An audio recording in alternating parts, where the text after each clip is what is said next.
What's up, guys? Jason Payne, your host of the Sexy Business Status Podcast.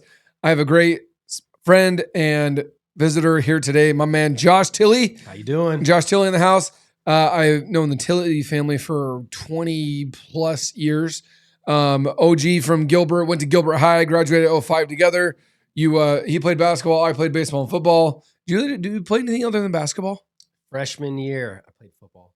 I was at football camp. Yep, with Jesse Parker up in the dome. Up in the dome. Crazy. And then you're like, I'm out. I was like, that's enough. I'll stick to the gym.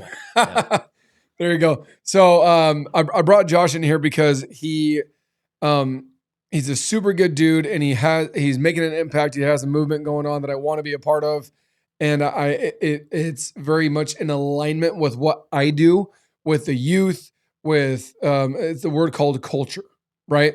And so I want to talk about the word culture, what it means to you, what it means to me. What does it mean in your marriage? What does it mean in your relationship with your kids? Maybe you're a teenager listening to this. Like, how do you develop that culture of like good friends? If you're a business owner, right? A lot of people watching and listening are small business owners like myself, blue collar small business owners. Like, how do you develop that culture of winning and of positivity and of just excitement and then all finances, right? How do you, like a culture with finance? That makes sense, bro. It just does, right? So we're talking about culture, everything culture. We're just gonna rip and go to town on it. So I'm gonna look up the definition of culture. I'll hit you with a couple things while you're looking that up. Yeah, go for it. Just way back in the day, like where this word originated, it has to do with cultivating. And so way back, like, or even maybe if you remember your biology class, or I think biology probably. Sure. But you had like these little culture dishes, right? And so you're trying to grow something. So that's what culture is. It's an environment of growth, and culture exists. Like you can't just not have culture. Culture exists. And so you can either be intentional about the creation of your culture, or you just let it take on a mind of its own. And I think most organizations that have pretty big issues, problems, even families that have a lot of problems and issues, a lot of it can go back to what is the culture that exists. And at any moment, you can change that. You can create the culture based on what you want. And there's ways to do that. And we'll get more into that. But what'd you find? So culture in the dictionary, the arts and other manifestations of human intellectual achievement regarded collectively. So I love the word achievement. I love the word human. I love collective, right? Another definition is the customs, arts, social institutions, and achievements of a particular nation, people, or other social group. Hence the business owner with the team members. Hence the coach with the teammates. Hence the mom and the dad with the kids, right? And so it comes down to let me just ask you this, and those that are listening, and if you hear this live or you see this later, in the comment below, what is your first team that you think of when you think of the word culture? What's your gut tell you? I just said culture and a team. What's your team? What's the team that exemplifies not your favorite team, not the one that you love? I love ASU. ASU is not my number one for that. Who would it be for you? Right this minute, yeah. I like the NBA. I like the NBA. And right now, the Oklahoma City Thunder have this crazy culture going on where they're the second youngest team in the whole NBA, and they're kicking people's butts. Scrappers. Like, and yeah, it's just a bunch of young guys, scrappers. They root more for each other than all these other teams with these huge payrolls and huge names.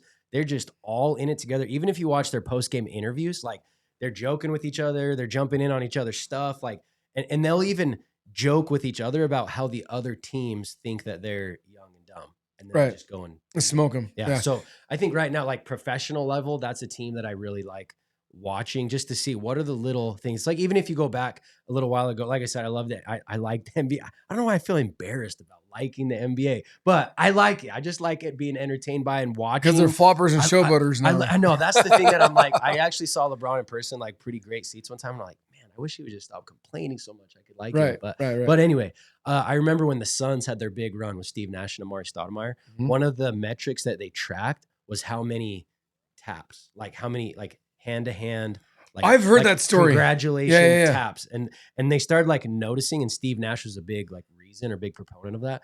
And they started tracking it. And that year, those 2 years where the Suns went crazy and Steve Nash was the MVP 2 years in a row, they had more like congratulatory, or I don't even know the right word, but more like just taps, good games, attaboys, like more than any other team in the NBA. And I love thinking about picking apart those little things that make a team or a community or even a family great. I remember when I moved out, you mentioned I was a seminary teacher. When I moved out to Thatcher, I went and met with this family, and they had like these 4 little kids. And they were all like 15, maybe a little younger, but 14 down to 8 years old. And then we had this family prayer. And at the end, they all put their hands in. And I was like, our family never did a prayer like with their hands in. So they all put their hands in, and they did this little like hand thing in the middle. And then they did this like, I don't remember the cheer now, but it was like, I think it was the Palmer family. Palmer's forever, family forever. So I can't remember, but it was like they have established something as a family that's bigger than I'm going here and you're going there and you're doing this sport and I'm doing this and here's your problems. Like, no, we're in this together and we have language for it, and growth comes out of it. So that was a lot. I think no, that's awesome. So 2 teams that don't come to the top of my mind is the Suns in 2024. You have Devin Booker, you have freaking Kevin Durant, you have Beal, you have like they should have gone way deeper in the playoffs talent wise, but there's no synergy, right? Just egos getting in check and people wanting trades and all this crap because these guys suck and like only me and this guy are carrying it. I'm like, dude, that's not a winning mindset. That's not good culture. The Lakers, since Kobe passed away, to be honest, or retired, like since then, the Lakers don't have a culture. They did back in the day. Right, the Bulls did for a while with Jordan, and it wasn't Jordan; it was the culture because of the standards and the expectation that he brought to the table, and the bullshit that he would not allow over and over and over and over again. Right, and I think culture is also longevity too. Now you can create culture very quickly. You see coaches come in, family members come in, maybe a stepmom, maybe a stepdad, or a family member that hasn't been there for a while, or somebody that steps into a role. And there's almost immediate change. That happens, but I feel like that's the exception, not the rule, and not the way that it's truly, authentically, genuinely developed. I think the word culture is a long-term marathon type commitment. It doesn't mean it takes forever to get culture, but to develop it and establish it is not a quick overnight thing. You're talking about breadth with culture, and I also think there's a depth with culture. So for example, if you create a culture for a group of people and then that group of people teaches someone and then that group of people is still talking about it, like that's culture when it can get 3 levels deep like that. So for example, with our basketball team, I've coached basketball for a long time over in the Gila Valley at Pima. And we worked really, really hard to establish this culture. And I could talk a lot more about this idea, but we established this culture. The players understood the culture. Those players then went home and talked to their families about what that culture was. And then I started hearing those families talking about it outside of not even knowing that was all. I mean, that's when culture, I think, gets the reach and the length and how long it goes and how deep it goes. Like when you have the people you tell it to, telling it to other people, and now they are teaching people, like that's culture. So in business, I'll flip it right on the business side. Because I'm not a coach. I am a coach, but of business. On the business side, it's like you have the business owners and the entrepreneurs and the top guys talking about how great their culture is. And the second tier is you have your managers, right? Superintendents, supervisors, whatever you want to call them, right? That second tier that they talk about how great the culture is, how great the culture is. And then, but the third tier, and this isn't like of importance, of value, of money, but just there's literally an organizational chart, right? There just is. And that third tier, for lack of better words, the worker bees, the go-getters, the guys that just that you want and you love, that get zero appreciation, right? But those guys are talking about culture. They're talking about how awesome, how much they love working here. Of course, no owners gonna be like, yeah, I have the worst roofing company in Arizona and we're a piece of crap and I'm a D-bag. And like, nobody's going to say that, right? Well, actually the exact opposite and fluff it up. So when people talk about themselves, you're like, oh, here we go, right? It's like, but when somebody close to them talks about them, you're like, oh, okay. Somebody not affiliated. So think about the Payne family, right? Because my parents love me. Like, oh, Jason's awesome. I'm awesome. State 48's awesome. Second tier, my parents. Jason's awesome. He's killing it. Well, they're my parents. Of course, they're going to cheer me on, right? I say always, but I mean, for lack of better words, close family members and those really, really close to you, they're going to cheer you on. They're going to brag about you when you're not in the room. That third tier, right? That person at Fry's grocery store that sees your truck up or sees your brand or sees your whatever, and like, those guys are freaking awesome. They did X for me, or they helped out my daughter here. Or they did this for a team or a school, or they donated a roof, whatever. That third tier, I love you said depth, right? That's where true culture happens. And the other one that I liked, the other team, is the Arizona Diamondbacks from last year, right? Scrapper dudes weren't even supposed to be in the postseason, in my opinion. But like, no ego. Like, you cannot have like ego and culture, just like light and dark cannot live in the same space. Like, ego and culture are literally the exact opposite in anything in a marriage, right? If you have an ego, trying to have culture with your spouse ain't gonna happen. Trying to have culture with your kids when all you're doing is getting on them and there's no praise, right? I love the butt tap thing and the high fives. Like, when you said that, because I always try and stop myself. I'm like, oh my gosh. When you said that, I said, okay, cool. Steve Nash and his teammates and the butt slaps and all that stuff, like MVP, killing it, went to the top with that. How many times were we doing butt slaps or high fives to our spouse? How many times are we doing those butt slaps or those high fives or those attaboys, those go-get-ems to our team members, right? Or our teammates?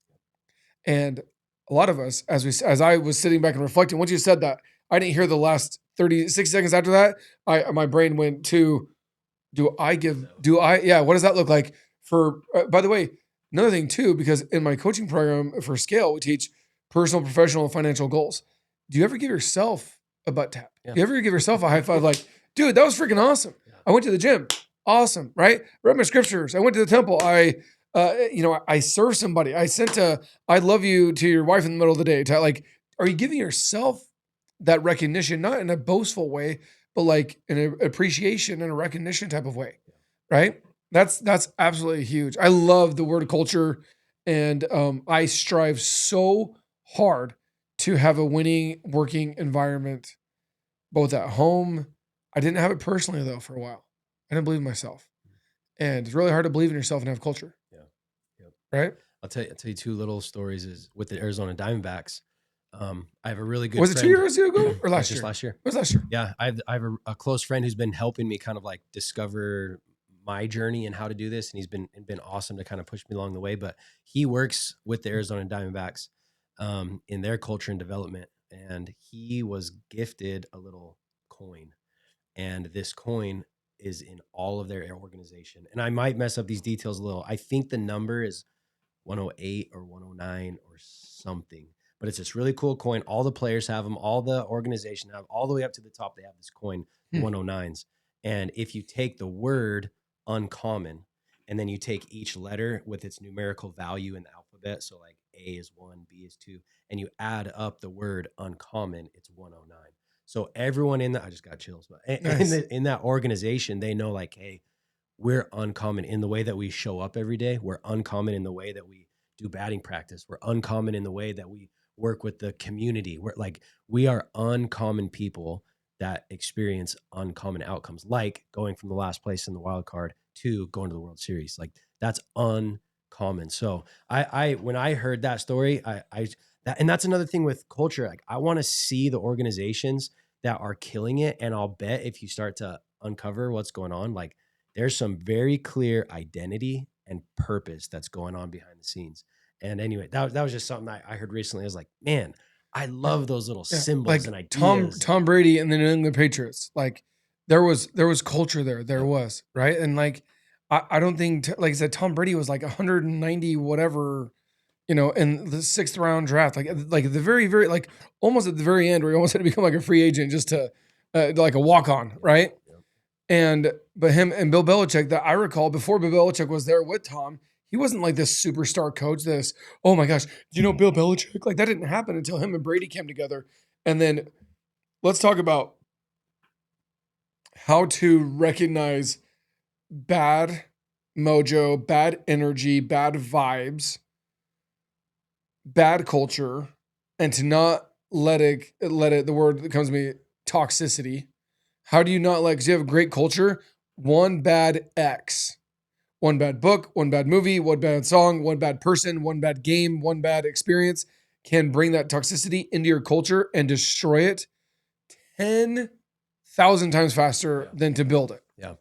There's you can be a culture critic and or a culture complainer, but the best way to change culture, the best way to critique culture is to create new culture. So I think you can spend a ton of time looking at negative culture and like picking it apart and being like, I don't like that, I don't like that.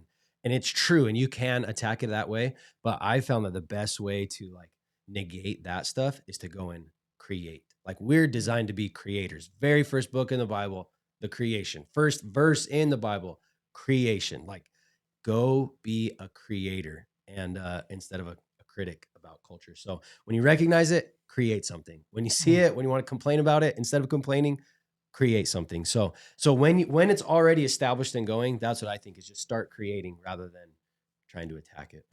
And with culture, I think of the word standards. We're thinking of the word like not settling. Like Kobe and MJ and those guys, the greats, like they would not allow that. They'd be like, "Dude, get out." Yep. Like, well, you're paying me millions of dollars. Get out. I don't care. Get out. We'll play without you tonight. Get out. And that comes back to your identity and purpose. Like, what do you want the culture to be? And there might be organizations that don't want a Kobe Bryant type of culture or a Michael Jordan type of culture. And their whole thing, their purpose was win championships. That was it. And anything, anybody or anything that wasn't involved in that, and only that, like you said, they were out. So it's really, really important that you go through a process of figuring out what is your identity, what is your purpose, because you can identify all kinds of stuff like that. Like, oh, I want an organization that is winners. Like, well, there has to be a culture. If you really want that, there has to be a culture, and you have to be willing to hit those standards to do it. And if you don't want that, don't try to make that your culture. You got to identify first who you are, who your company is, and what do you want.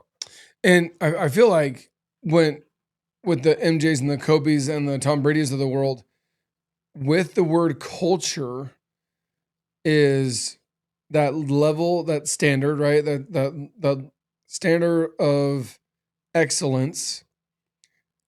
And most people hated them. A lot of their teammates did not like them until they left, until they retired, until they died, until like those things. And then afterwards they're like, all of these things happen because the word tolerate comes to my mind. They did not tolerate your negative comments. They did not tolerate you coming in late to practice every day. They did not tolerate you not hitting your goals, right? And in the business side of things, what comes to me is core values, vision statement, mission statement. Like, where are you going? Why are you getting there? How are you going to get there? I showed you my core values in there. I showed you my follow-up stuff. Like, we have core values. Like, that's how we hire and fire people, like 100%. Right? Like, this person needs to go. Why? Well, because I don't like them. They're still here. Why? What core values do they compromise? Cool. They compromise that. We have like 8 or 9, depending on which business. They compromise this one, 1, 4, and 7. Okay. Well, let's go figure out why they compromise those. Get them to recommit to not compromising those, right? Because the more of that crap you tolerate, right? The whole dad bod thing drives me nuts. I'm very passionate about health and fitness, right? And it drives me absolutely bonkers when people tolerate the dad bod or and like I said, I got a ton of crap from this, but now it's like a movement in a good way, is moms after having babies. I'm like, dude, like how long until you're going to make an honest, intentional decision to change that way instead of just accepting it. Oh, I'm overweight or I have the baby weight or this and that. It's like, but for how long? You know what I mean? And so we tolerate that. And we tolerate, and like women at least have an excuse. What about dudes? We didn't have a baby. Like, I mean, we didn't get pregnant and put on all this weight. Like, what's our excuse? We don't have one, but we tolerate, our spouses will tolerate that, right? I almost got divorced, but I'm so grateful for my wife 18 months ago where she's like, I will not tolerate your bullcrap attitude, the way you're treating me, the way you're treating your kids, the way you're treating our team members and employees. I will not tolerate that. So either get your crap together or get your crap out of here. because she did not tolerate the culture that her and I originally established. I went wayward. I went sideways for a little bit, and she had the guts to say, "Get your crap back on track. I still love you. I still want you here. But if you're not going to do that, get out." Wait, so I have a question in your Sure. relationship culture. Mhm. When that happened, when she called you out, was that like a last straw call out? Was that something that like just got more and more heated as time went on, or and like how were you Yeah. responding to her saying those kinds of things to you? She begged me for a while to not to stay, like you're like the movies, right? Don't leave me. They're like pulling on like, don't leave me, don't leave me. It was never that. It was her like begging me to see what I couldn't see. I had my blinders on because of certain people and certain things. And I allowed those things to happen.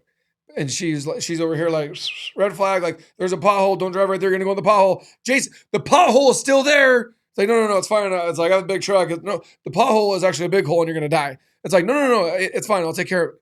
No, and over and over and over again, to where she literally said, okay, he's not gonna change. He's not gonna move. He's still gonna go into that pothole, which is going to screw up everything for all of us, family, kids, business, and he needs to stop.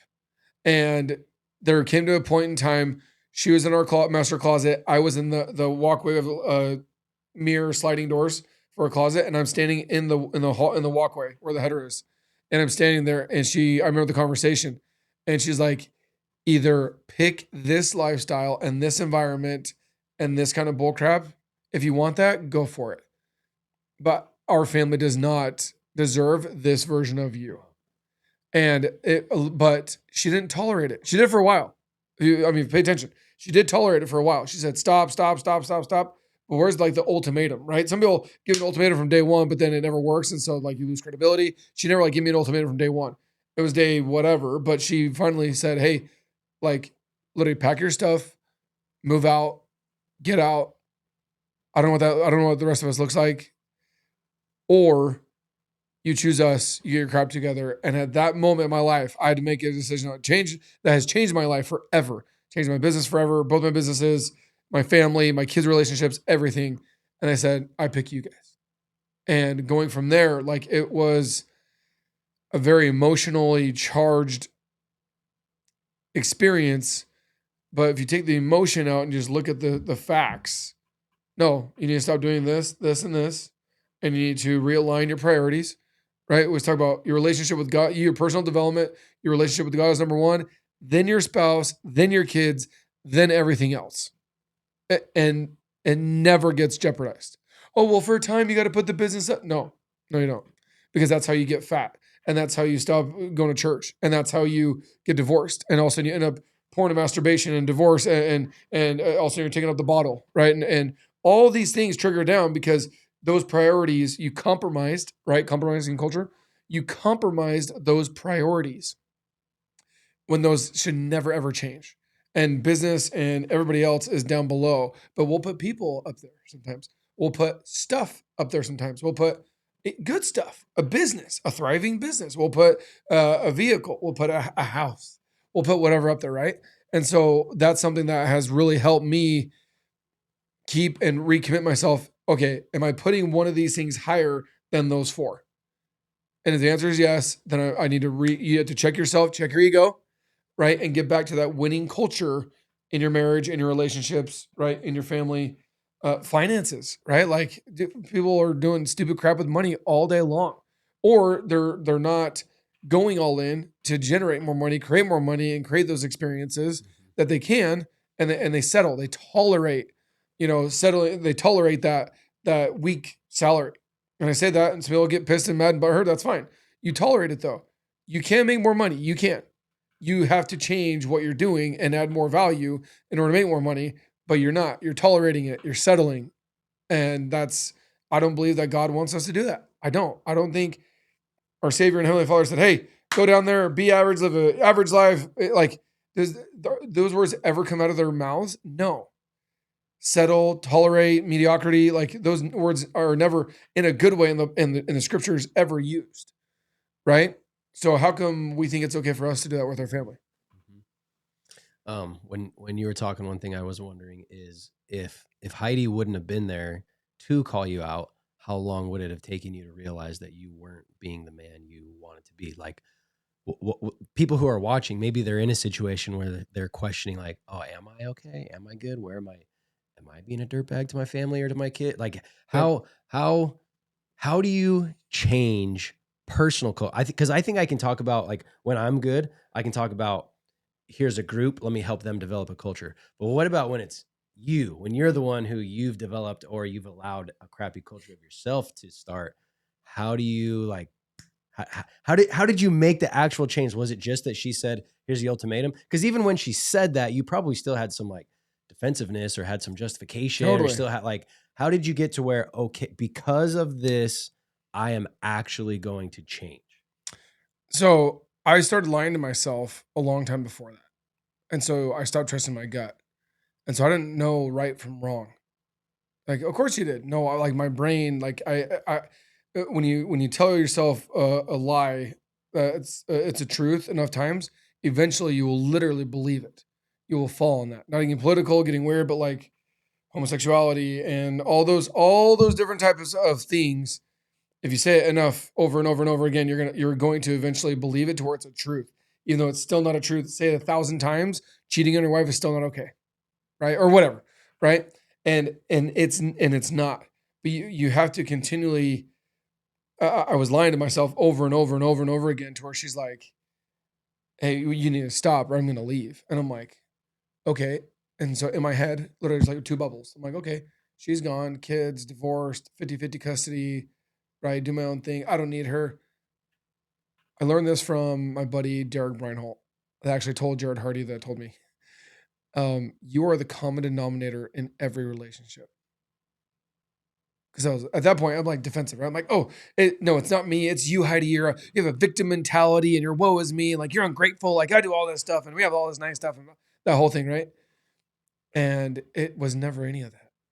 It was okay, cool. So the whole story with Derek and Jared said, "Hey, well, so go ahead and like you'll get divorced and you'll find another person, another lady, and you might get divorced married again, but it's probably going to end bad."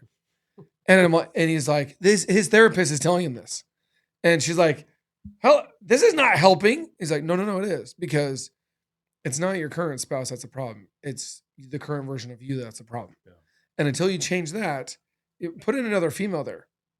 Not be disrespectful, but like put another spouse there. Cool. Put another whatever there. You still have to you haven't dealt with yourself. Right? I have a sister who's been divorced now twice. And I'm like, therapy, help, counseling, because from the first one to the second one, she didn't get any help.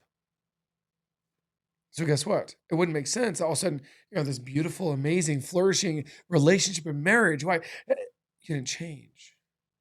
But when you truly understand that it is you first, always. Grant Cardone, one of my favorite mentors, one of the best. Some of you guys might hate him. I freaking love him. Changed my life, change my legacy. Take responsibility for all things. I'm like, okay, 100% on me.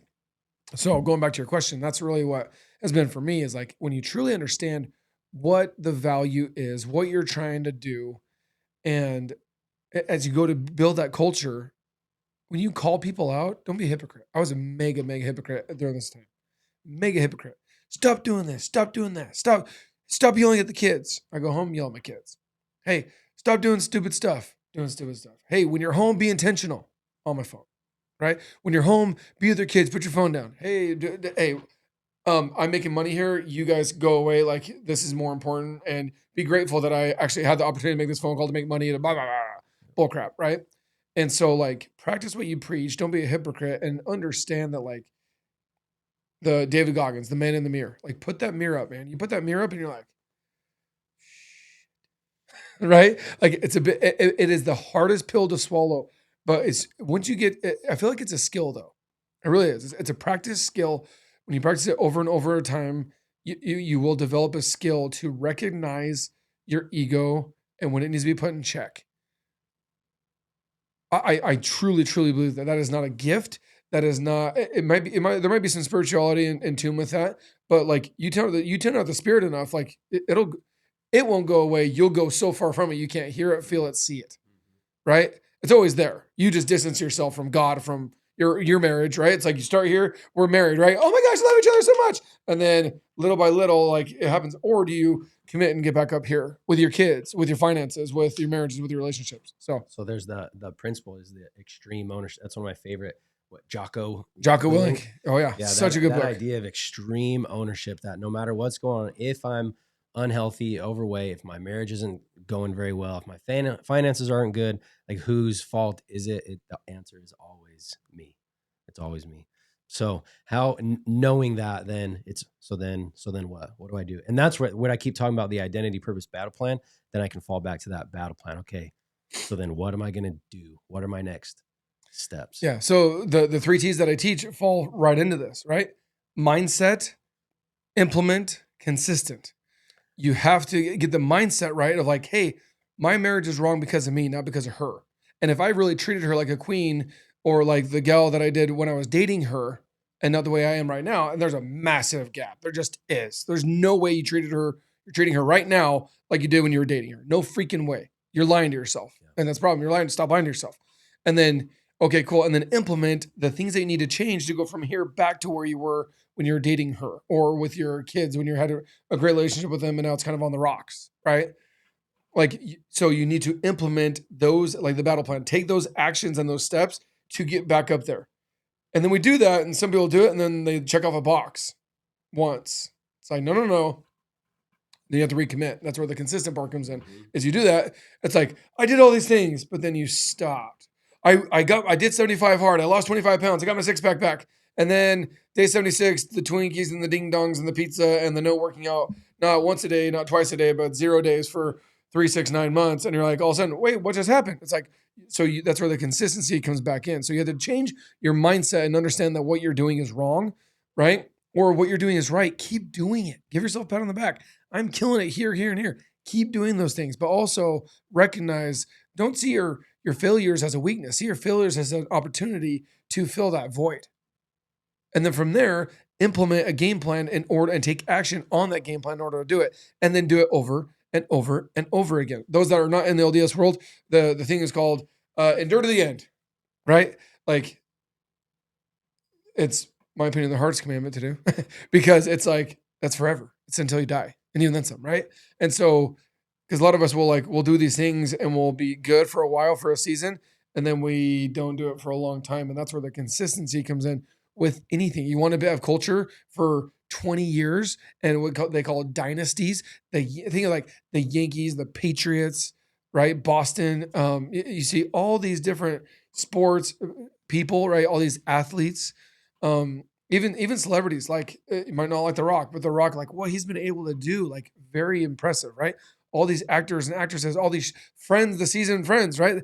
10 seasons, right? It's like to do that thing for that long, like that consistency is something, it can be done, but to be very intentional of making it a priority. And people talk about cheat codes all the time. I don't really think there is a cheat code for consistency, but if there was a help, I think it goes back to the identity and purpose. If you have a strong enough identity and purpose, like know who I am and know why, then the consistency becomes easier. So like with exercise, I think there's been so many times where I started exercising and it lasted, like you said, a week, 2 weeks, whatever. And then just like you lose motivation and you just have to like rely on this like grit or something, but your grit actually has a shelf life and it's hard to just keep going. But when you know what, this is who I am healthy. I take care of myself because I want to feel good. I want to have energy. I want to be able to take care of my family. So then when I start exercising or I get up in the morning and I don't want to go exercising, rather than just go exercise, rather than that, it's like, no, I am healthy. I live a healthy lifestyle. I take care of myself and my body, my family. And someone who is that will exercise. And then I just go exercise. Sure. But if you don't have your why and who I am, it's so much harder to be consistent, stay disciplined. And the cool part about consistency is that once that habit, like you wake up and you brush your teeth every day and you go to the bathroom every day and you wash your hands every day and you do those things over and over and over again. Now they're subconscious, which is cool. So you don't have to like, oh man, don't forget to work out. It's like now if I don't work out in the mornings, like I'm in a funk because my brain and my body is literally like, hey, you should be doing this right now and you're not. A lot of us, we don't have that habit built into our bodies and into our minds right? We don't have that mindset. We haven't implemented it. And if we have, we've done both of those. We haven't done it consistently enough, right? Average habit takes, 30 days, blah, blah, blah. Some people say Andy Frisella does 75 hard. Andy Elliott does the 100 hard or 100 whatever thing. And so like, it's got to be, in my opinion, like 3 months of doing it every single day. And then after that, you don't have to really tell yourself to go do it. You just wake up and you're like, what are you doing today? Working out every day. Wake up, put on the sneakers and go. I think that this area is actually so exciting. It's kind of the genesis of what I've done. And now that I'm doing these events with these celebrities and stuff, not very long ago, I was very okay just chilling on the couch at night, watching some TV, watching some NBA highlights, and just kind of like, I even remember this one time laying in my bed thinking, there's literally nothing tomorrow that I don't want to do. Like there was no self push at all. I was just total chill. And I wasn't very happy. I was just existing. It was just mediocre. And the thing that like happened, my little like hit the wall thing was I started getting so unbelievably tired, and I went and got my blood checked, and the nutritionist I was talking to, the doctor I was talking to, he was like, I think you might have had you might have had a heart attack. And I was like, what? I'm 36 years old. I haven't. And he's like, I don't know for sure. We'd have to do some things to figure it out. We don't need to test it, but I think that might be why you're experiencing so much fatigue. And then he's like, what's your diet like? What are you doing? And he's looking at my blood, and he's like, if I didn't know you better, I'd say you were a drug addict from your blood work. And I was probably like, I was right at 200 pounds. So I wasn't super overweight, but I just wasn't, my insides were not healthy. And he was like, hey, Josh, you are going to die early. I already have history of high cholesterol. And he was like, you literally are going to die early if you don't start doing something. So I had to have that why, which it was crazy that even as strong as that was, it was still so hard to get going. So then I went to the Limitless event a year and a half ago with Keaton Hoskins. And there was a guy, Jim Quick. He's like the brain guru. He said, Asian dude. Yeah. Super cool. There's a version of you that's patiently waiting.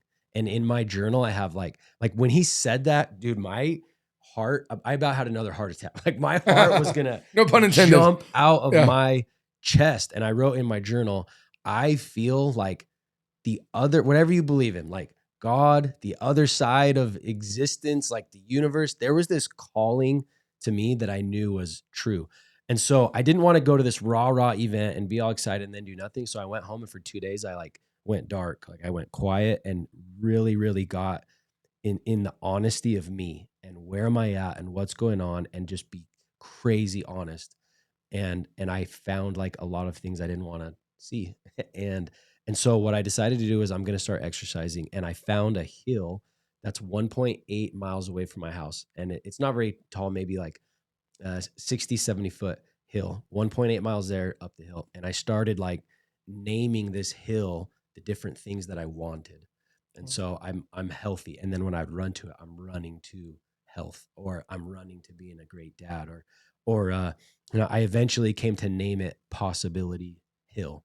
So almost every day, it's about 5 times a week, I jog to Possibility Hill. And as I'm jogging there, I think about all the things that could be possible in my life as a dad, as a husband, as a business owner, now with these new businesses. Like that's what that hill became. So every single day, that why, my identity, my purpose became stronger and stronger. Now I crave, like, I gotta jog to Possibility Hill. With this event stuff that's going on, there was a day where it was like, I got to make a decision today that's going to put my family's finances in some serious jeopardy. It was terrifying. And I like, what is going to happen? How is this going to be? And what are we going to do about it? And I was talking to my wife, and